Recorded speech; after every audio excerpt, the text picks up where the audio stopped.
Hello, everyone, and welcome to the podcast. It's not you, it's me. I'm Tom. And I'm John. This is episode 1 of an 8-episode series focusing on exploring the representations of disability and work in the creative industries. And how we, as two able-bodied, White, straight, cis, middle-class men can be educated on all kinds of topics. and understand a world we are both new to. Across the series, we'll have a range of guests, industry professionals, aspiring professionals, as well as people from various recruitment roles, and we'll discuss how disability in creative context can be improved. As well as this, we'll discuss various topical films and television programs and get our guests' opinions on the representations within them.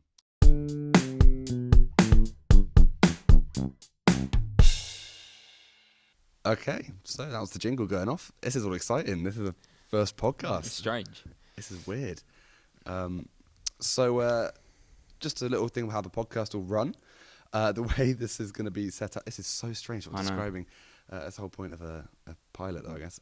So it's going to start off with us just having a little chat, sort of just displaying how inept we are as people, and then going into introducing our guest, which is this week is Josh. And then, we'll talk about things with him. I think, is it important to say that this is part of a university module project? Yeah, why not? I think that's fair to say. So basically, this is part of a project for a module where we've been looking at various different issues in the creative industries. Would you say? I think that's fair enough to say. Potential representation issues and representation. And the intersectionality of those as well. Yeah. So obviously we've chosen to focus on disability for this particular series. The interesting thing about doing a series of podcasts, I'd say, is that you could then expand it and we could do a series on each thing. There's no limit to how much we can speak about. Yeah, there's a lot of choice in sort of because the module itself goes into lots of different areas of representation. Yeah. It's just impossible to cover in one series of a podcast. I think from the general things we've planned to speak about across the series, there's loads of crossovers and intersectional discussions. I think that's the joy of it. Really, we can sort of really go into everything. Yeah. So let's just, before we get properly started, let's introduce ourselves.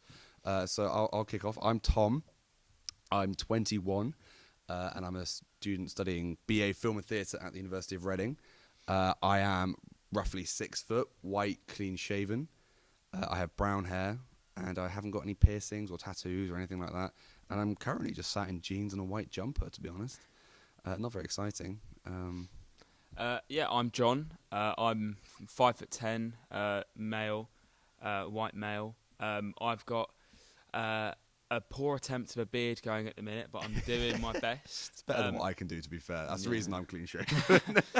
Brown hair. I'm wearing jeans, trainers, and a hoodie, as I will be every time I'd ever have to describe myself. No piercings. I do have a tattoo, but it's. I actually didn't know you had a tattoo. It's terrible. It's on my foot. Yeah, it's on my foot, and I don't really think it can count. But well, we can't see it, so it's fair enough. I have a little way to sort of break the ice in this podcast. Sort of a bit of an introductory thing.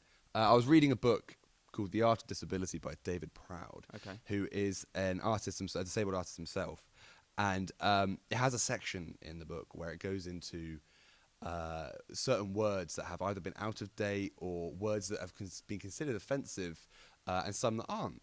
And I thought, given just to prove to everyone and sort of a good warm-up exercise, how we need educating and learning in this sort of area that we are stepping into for the first time. I was going to go through some of these words. Just for reference, I have not seen any of these words. So this is stuff I've done myself. We've been doing our reading up on this, like to try and inform myself to like a base level before we do podcast episodes. Yeah. This is something you specifically avoided. This is something I deliberately didn't tell John about because I wanted to get an honest, instant response on it. And some of them, I don't want to say easy. Okay. But all responses that I will give are from the voice of David Proud, not myself. Okay.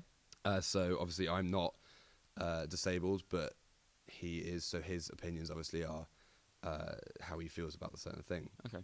So John, yes, let's start nice and easy on this one. Language and tone of the word disabled.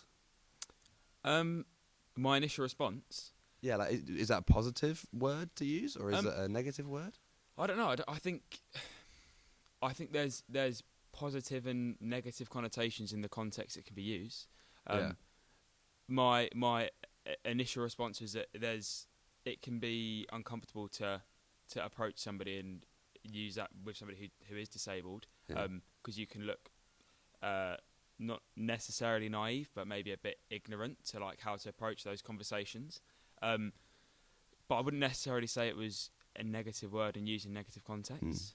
Well, what David has written is, and this is the direct quote, Okay. it is what it is. Most people don't have a most people don't have a problem with regular good old disabled. It is the lesser of many evils. Okay.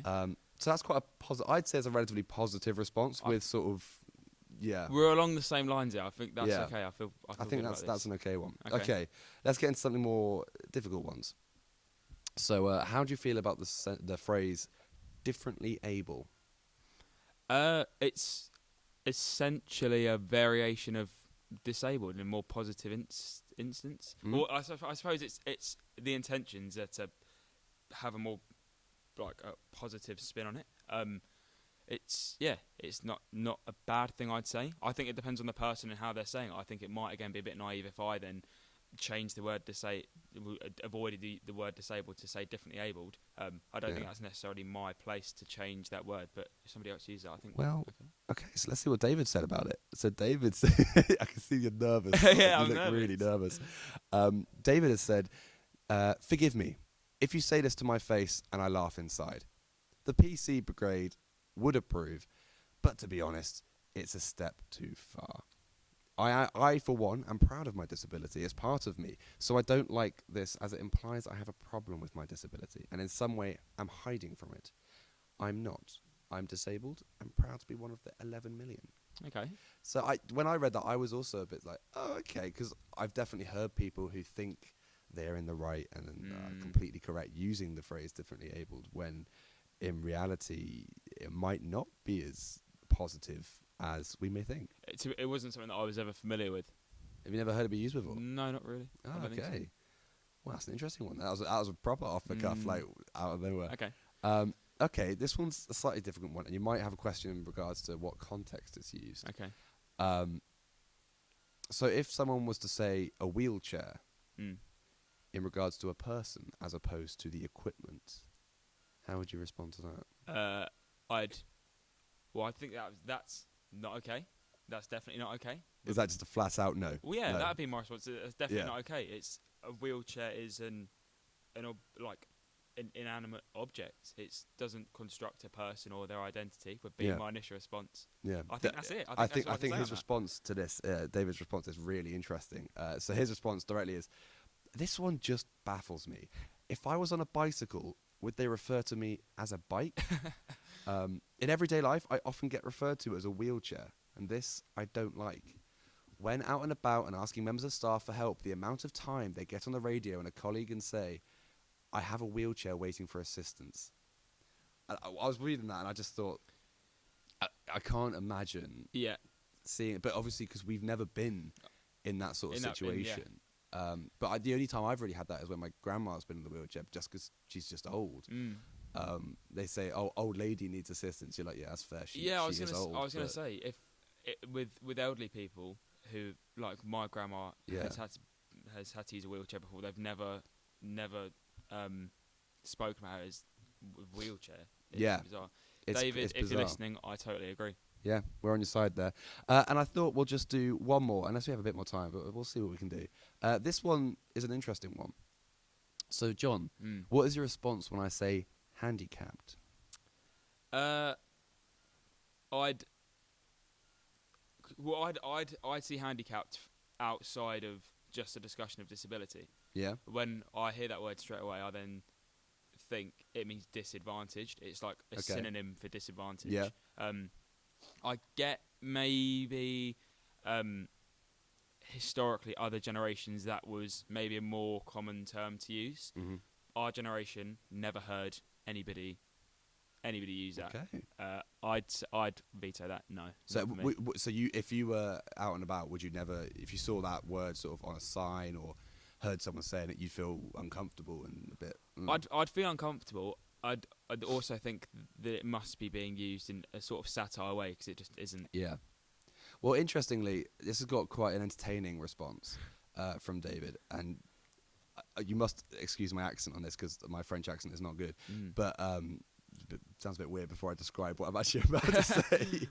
So his response was, "Oh, I hate this one, and the Americans use it all the time.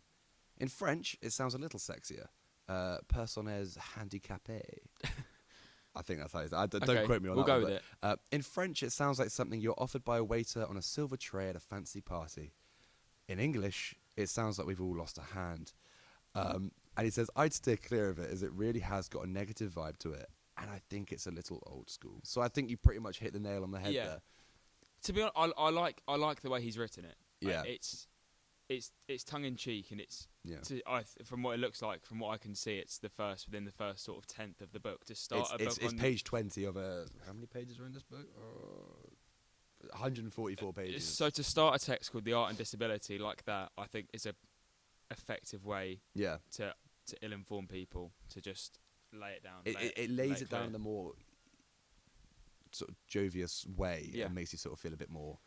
We can have a laugh and. I feel better now. I feel like just doing that one exercise makes me feel like the sort of taboo nature for people like ourselves to talk about these things. It's broken. Yeah. That makes me think that as long as it's in like conversation in the arts, that's the right direction. Yeah, it makes it all right. I think that was a really interesting, and the book itself is really good. Like you said, even in the first 20 pages, addressing it with a bit more humour and a bit more a light-hearted nature. Yeah, it sort of eases people in who might be uncomfortable with the topic, and I think it's really good. I think like books like that or that sort of approach makes it it sort of sums up the purpose of this podcast for people like ourselves to not be afraid of like speaking about these issues, and for there to be a change, it takes everybody to be happy to speak about them. I think it's definitely true for us, especially. But we're quite nervous doing this. Definitely. If we say one wrong word, it will be like, oh God, no. But I always think that's sort of the point, and the risks. I say risks, but the feeling of doing it. The results for speaking about it are greater than the risks of not speaking about it. I agree. And on that note, I think it might be time to introduce our guest. Ooh.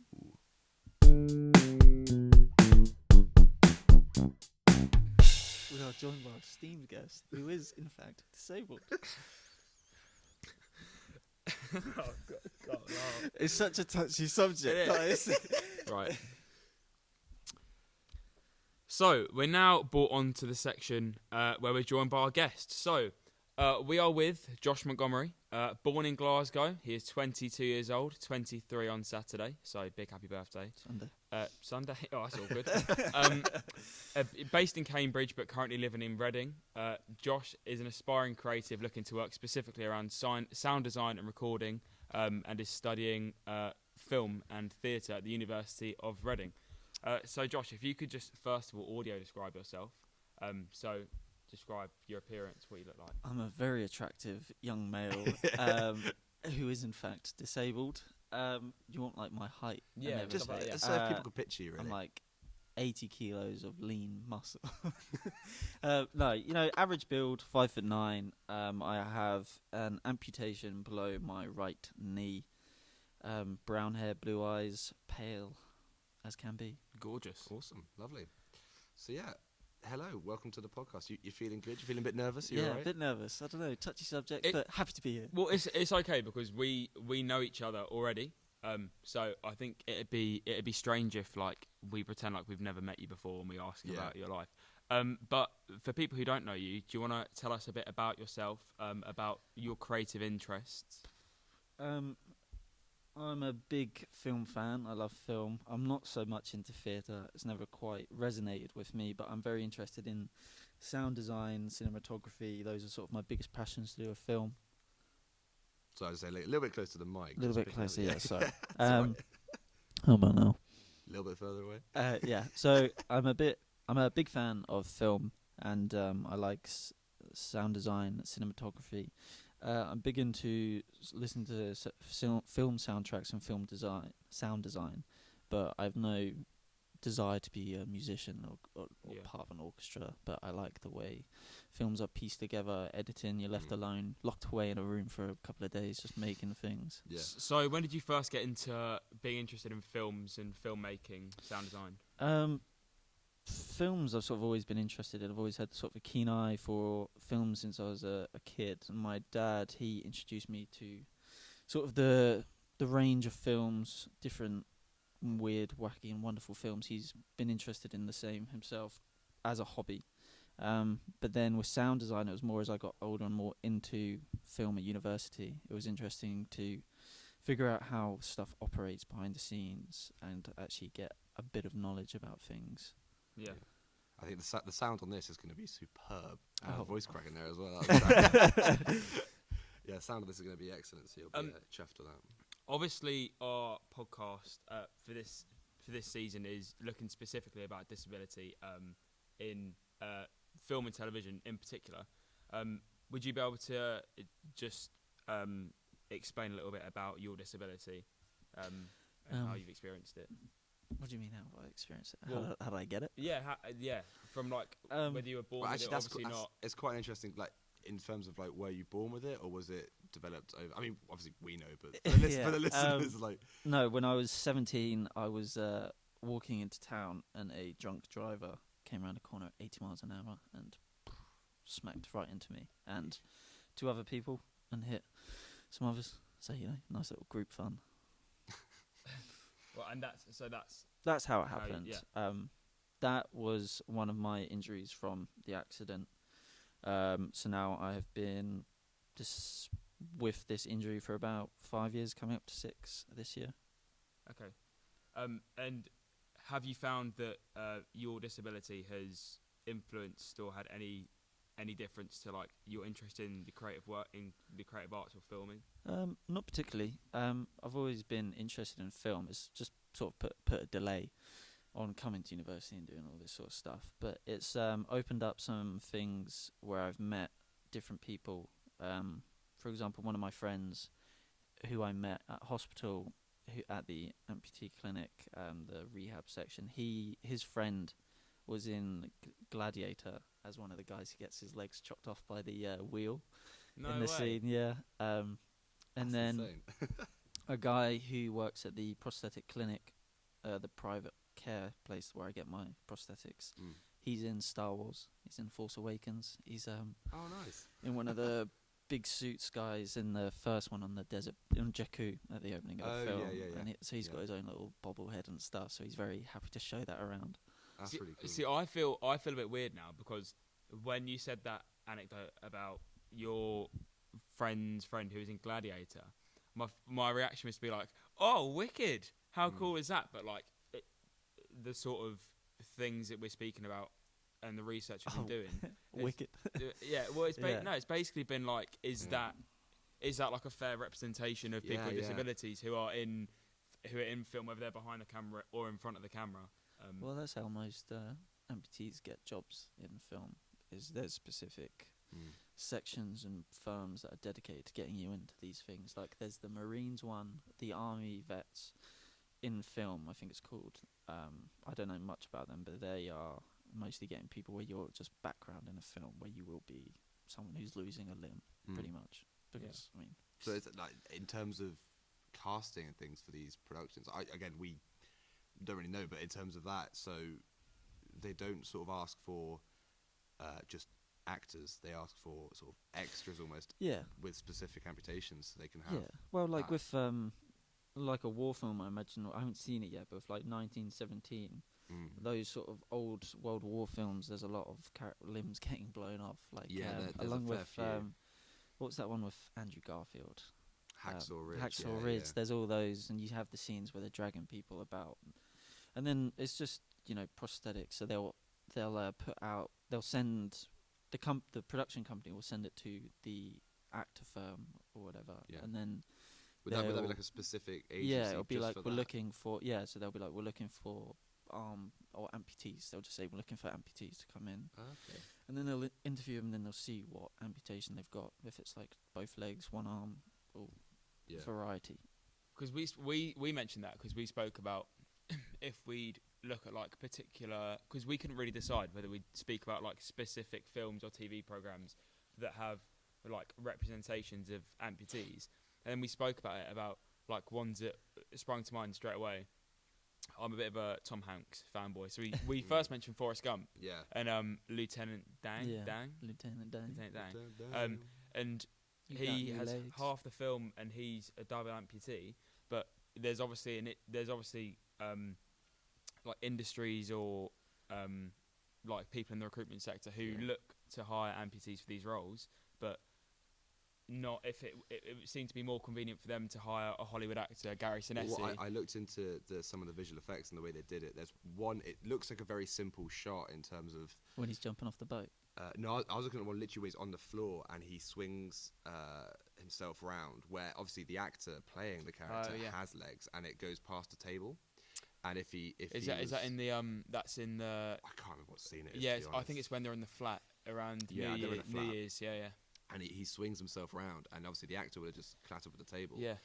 So the way they did it was the table's entirely CGI, so they put so much more work in for themselves. But then at the same time, if he becomes so he loses his legs throughout the film, it's difficult to have it in reversed roles. But then I think that's then maybe a bit strange to go out and look for amputees for films if they're like extras. But then when there is a role that's like one of the I can't remember off the top of my head, but I know Gary Sinise was nominated for a load of like awards and Oscars for that for supporting actors. Supporting acting thing. Why aren't they then giving amputees who want to be actors in front of the camera those opportunities? I think in my opinion, when it comes to like the film with Forrest Gump, I mean that was 93, early 90s, 95. Yeah. I mean even then the science for amputees, like in the film, is just metal rods. There's no science much there. It wasn't until just before the 2012 Olympics when all that sort of stuff picked up into the main media. And then you've also got to think, I mean, so you've got these people who are amputees, and a lot of them are probably going to have post-traumatic stress disorder. Yeah. And then you're making them play a war vet, which is Yeah, sort it's of quite pushing their harrowing, really. boundaries. And then you've got to make sure that they're trained to be an actor. Yeah. And they don't have the experience. So you got to weigh up the time of training a real amputee, making sure they're okay, or just getting Gary Sinise and CGIing in a couple of tables here and there. Well, that's true. It's just I'll just quickly say, I guess that's sort of like a vicious cycle. Like if you don't then give like young amputees experience when they're young actors, they're never then going to get the experience to then go into like those higher profile roles. Well, there's a thing now with the BBC and with British television, they were getting sort of slandered for not having much diversity with disabilities. Yeah. So they are opening a lot of slots to people with disabilities to allow them to work. There's a whole program dedicated just getting them into the workplace sort It's of with thing. the BFI, I think, isn't it? Yeah. I saw that the other day. Yeah. Because I mean, when you think there's still, I mean, if you're wheelchair bound or something, or sometimes even I need to go in a wheelchair, the accessibility is still a bit ridiculous in the streets and stuff. So it is a lot of work, and then you got to help these people. Yeah. And one thing that really shocked me while I was at the Fringe, the Edinburgh Fringe Festival, I went to see an accessibility gala, which was sort of exploring disability and sort of disabled artists performing. And it's awful, I can't remember the exact percentage, but it was something like less than 3% of venues at the Edinburgh Fringe aren't accessible. And that doesn't just mean wheelchair access, but sort of audio description, subtitles, these sort of things. And it's just crazy that I'd never thought of that until I was told that. Yeah.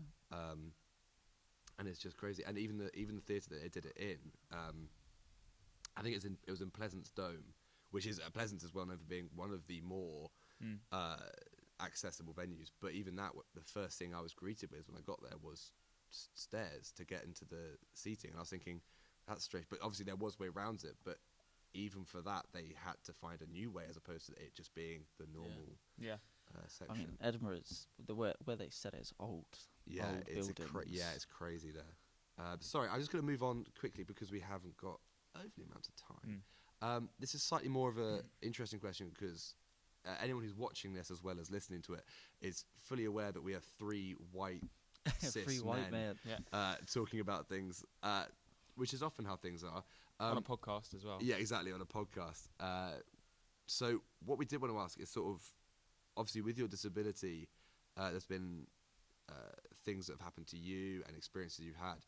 Do you think, from your experience, it would be any different for anyone? If you're person black of colour, or yeah. I don't know. I mean, that's quite a tough question. It's a tough question. It's an interesting one. Yeah. I think also, I mean, luckily enough, where I was, I mean, the reason, I mean, my quality of care being in Cambridge was above and beyond. Yeah. So I credit most of it to that. And the woman who runs the rehab clinic for amputees there is been doing it forever, and she's absolutely godsend. So I think if I was elsewhere, or if I wasn't as fortunate, then I don't know. But I don't know. Could you rephrase the question? Yeah. So I remember I just literally remembered now. We were in a lecture together, and I can't. It was to do with television, but I can't remember what it was specifically. But it was literally just talking about the demographics of white cisgendered men, particularly middle age, who are the sort of main demographic, especially financially in the television industry. And I think it's like a really important thing to be aware of for people like us. And sometimes we can leave these discussions and be like I feel like I'm responsible. Like a sense of responsibility. I remember you said to me after a lecture once. You said, "Well, yeah, but I'm disabled as well, so I don't tick all these boxes of." Yeah, I do tick a majority of them though. Yeah, but it's a thing. It's interesting to think where you could. What's strange about it is, for myself, I remember the first sort of sections of it. You feel very uncomfortable expressing any sort of opinion because obviously I haven't experienced it. As a person, I'm possibly the most problematic. Because I'm a white, straight, cis, middle-class male that went to private school and then went on to drama school. The people the that stereotype. Exactly. Yeah. Surely there's an Oscar lined up. Yeah, exactly. I basically guaranteed an Oscar. But it's interesting. Actually, there was something in David Proud's book that said one of the biggest prestigious things an able-bodied actor can do is winning an Oscar for playing a disabled person. And I read that and I went, actually, if you look back on it, it really is, and it's just a bit strange. Well, what's his name? Won it for The Theory of Everything. Eddie Redmayne. Eddie I was Redmayne. going to say With Stephen Hawking, but it Yeah. definitely wasn't. Stephen Hawking plays Stephen With the Hawking. Danish girl as well. Yeah. He did the same when he Played was he transgender? But Or yeah, she was I transvestite. can't remember the don't know. exact. I haven't actually seen that film. Me neither. But yeah, it's I just think interesting. the first time I actually, in my mind, that pops into my head, the first actually disabled person playing the disabled person was Walt Jr. in Breaking Bad. Yeah, that was But then I saw even then they asked him to enhance. Yeah, his, because he's not as severe with his cystic fibrosis. Yeah, it's they such a asked weird him to world. sort of to enhance the. And I think what's the important, effects. with conversations like this, is for people who like John and myself who don't experience this world at all. You don't think about this, and you don't consider it as sort of an issue because you don't experience it and you aren't affected by it. If anything, we actually reap the benefits of it, which is interesting. Why we have to bring up the conversations and discuss it and actually use our position of power to. I think going back to your point about them asking Walt Jr. to enhance it, but then if they asked him to stay the same, I mean, he'd still be acting, but he sort of where's the line between acting it's more. a very fine line. And then is it like getting? I mean, obviously he's got cystic fibrosis, and they're saying, can you be more act like you have severe? But then is it like imagine the director getting trying to a different? ask that. Like I know, it's just sort of could you just do that, but more so it's more obvious. I just think that'd be so odd. But it's with RJ, so it's RJ Might from Breaking Bad, and it's it's cerebral palsy, not cystic fibrosis. Yeah, I wasn't sure which one was. Yeah. Anyway, so moving on to the next section, we're now just going to talk about general bits in everyday media.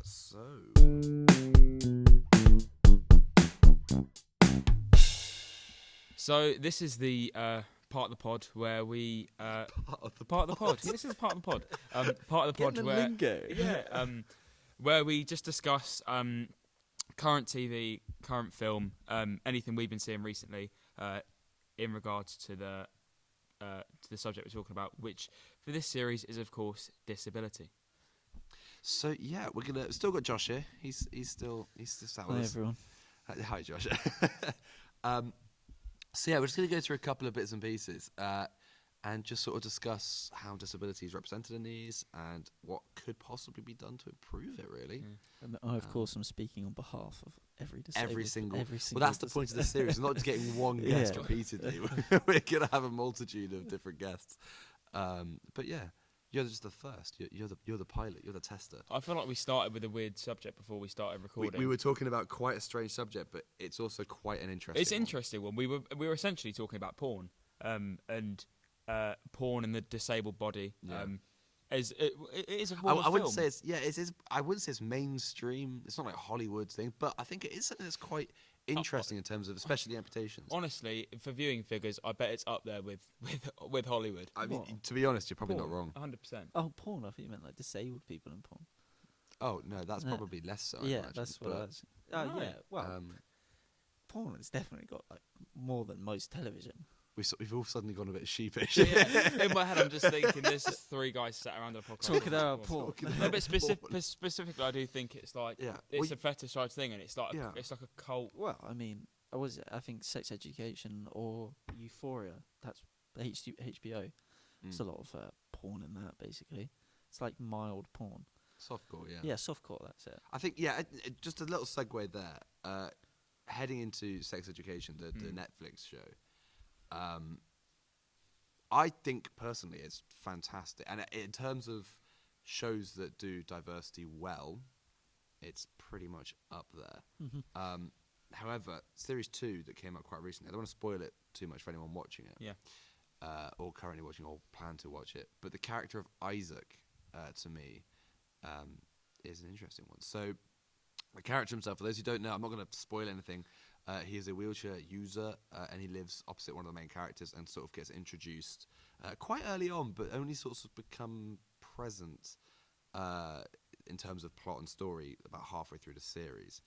And what's interesting is there's quite a pivotal moment where out of all the characters, you are suddenly hating this one so much more. Which I think, in terms of representation, is almost a positive thing, because it's not just going, oh yeah, we're adding disabled actors. Did you in. say that Isaac had a disability? Yeah, both the character and the actor, Okay. I believe, from what I've seen, are. I mean, yeah, by all means, give it a bit of a double check. I don't want to get any information wrong. But yeah, and I think it's interesting when you negatively display someone that you're trying to positively represent. Yeah, I think as it comes out, I don't know. It's just a point that I wanted to. Why put do you out. have to positively represent them? Exactly. I mean, just because there's not a lot of them on television doesn't mean they have to be positively. Yeah. represented. Another one that comes to mind is The In-Betweeners, the fashion show episode. Well, there were.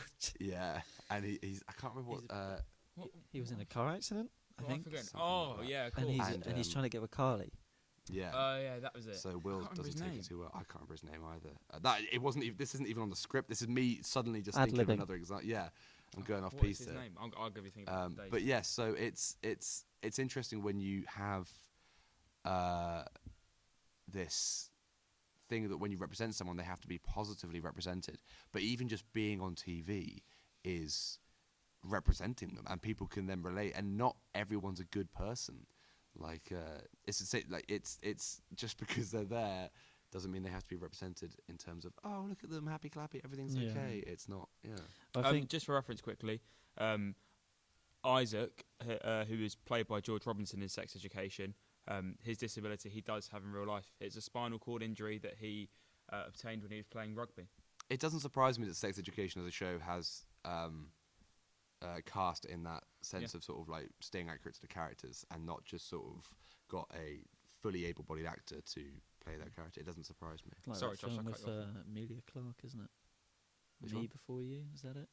Where Is Oh that- yeah, I have seen that. and he plays a quadriplegic. It's crazy because you forget all of these films where these characters are, and then when you actually look at how many of the actors are disabled. Yeah. Well, Tom Hanks has done so many that. Philadelphia when he Also, I think it's Yeah. important to then think about it's not just physical disability. Physical disability sometimes it could be learning difficulties as well. This is something that probably was more relevant for the other part of the podcast, but hey ho. So I did read somewhere that when it comes to people who obtain disabilities from accidents, like so for example your situation, it quite often takes more of a hit to sort of mental state and so on. Like David Proud, for example, was born with his disability, so he's just sort of, it's part of him. He's used to it. He just gets on with life, really. But for someone like yourself, having it just sort of come out of nowhere, effectively, how did that affect you in terms of your thinking? And mentally? Yeah. Oh, not well. Well, yeah, I can't imagine this. I mean, there was a point, I think a year ago or something, when it was like the 5th year since the accident, and then I was just sort of having dinner, and I was like, damn, I'm gonna live more of my life with one leg than I am with two. It was just like one of those things that was a weird thought. And I remember we were on holiday together when it was it 4 years? 4 years. I remember you said it, and it was like that's it's a bit of a moment, like an anniversary almost. Yeah. Well, I think at the moment, at my age, I forget a lot of the time. Like, I forget the anniversary, and then someone will be like, "Oh, it's been this long," and I get reminded. And I'm like, "Oh, damn, yeah, it's been that long." Cheers, cheers for reminding thank me. you. But I think mentally, it put me in a dark place, and I suffered with severe PTSD. And I'll have PTSD for my whole life, but it won't be as severe as it was. I've had care for that. But it's just one of those things. Like an example my therapist gave me was, she was like, in high stress situations it can come back. So say like you're getting married, and it might just come back, and it just really, even if it's something completely. Yeah, it's just intense stress situations. It sort of clicks, just brain. Because she explained it with the way your brain is just like a cabinet, and you pull it out, and you have your files, which are your basic instincts, fight or flight, and then you have your files, which are the ones you've learnt as you've grown up. PTSD locks up the one you learn. You live instantly fight or flight, so you're like a Neanderthal. That's a bit insulting. You're like a you're very base. You just fight or flight. It's not more instinct. Yeah, a lot more instinct. That was it. Yeah, so like you react rather than think. So it's just instant sort of thing. Yeah.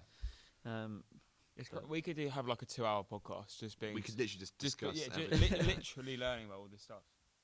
But bringing it back to TV that I've been watching recently, this has been a really busy period for football in the English Football League, and there's normally, I'd say, 4 games on a week that are televised that you can watch on TV, and 5 years ago, all the panels of pundits would be males. Within this last sort of year, I'd say there's been a few female pundits, but it seems to be an exclusively male sort of panel for pundits. I'm yet to see an able-bodied. All the pundits are able-bodied. So yeah, I think it's interesting to think about that in terms of sport, sort of crossing over, because that is still part of the television industry, like televised sport. How able-bodied sports are sort of exclusive for able-bodied pundits. So if you want to look at it from like the term able-bodied is obviously well, I think I sort of get where you're going with that, but I feel like it sort of comes back to with the football, you also have the female football, and recently with the female World Cup, with how popular that was for the first time. That's sort of how the 2012 Olympics was for Paralympics. Was for disabled people. I remember that was huge. There were loads of and how that. I mean, with Oscar Pistorius as well, what he's done for amputees. Probably not positive ones on that one. Yeah, but I mean, Thanks, there's Oscar. sort of it's coverage in the media and showing these things and what we face. Like when he walked in the courtroom without his legs on, and people talked about that for ages. That's sort of like going a bit tangent there. That's like with how I reckon in 5 years you'll have with what the female World Cup has done for female football, I reckon it's going to introduce a lot more Variants, yeah. football. Because it has been recently, just with women becoming pundits. I reckon. But I think like it doesn't necessarily have to be like, oh, I've played football. I've played football. Therefore I can speak about this kind of football. Like, anybody could speak about a sport. Like, I'm not ever going to be a professional footballer, whereas you're probably not ever going to be a professional footballer now. You're like doing film, but we could both speak about. We could both speak about. I don't know. My right foot's an absolute toe punt. But yeah, like we could both equally objectively speak about football. So even just to go on that and to sort of bring it back to sort of why we're doing the podcast as well, that we obviously similar sort of things. Like, we're obviously not experienced in this world. We don't know what's going on, but we want to engage in conversation because sometimes it's sort of an outsider is helpful to have. Like sort of almost controversial opinions to sort of be educated otherwise. Yeah. Like I've learned a lot even just from this discussion. And not to be scared to make a mistake if it's coming from the right. Yeah, it's good to just actually talk about things. But I think it's also going back to the point about the pundits. Is like how many disabled people have probably applied for those jobs or gone for it. It'd be interesting to see those statistics. But it's the reason. I think the reason they wouldn't have applied is because they haven't seen it, so they think they can't. But on that note, I think we have probably run over time a little bit, so we'll do a bit of snipping in the old edit. But good to talk about sex education. And I mean, we sort of went off on a little one there, but thank you, Josh, so much for coming. Yeah. You've definitely educated us a fair amount in this session. So yeah, I mean that concludes episode 1. That concludes episode 1 for the pod. It's not you, it's for me. The pod. So yeah, thank you so much for listening, and we shall see you soon, hopefully. Adios.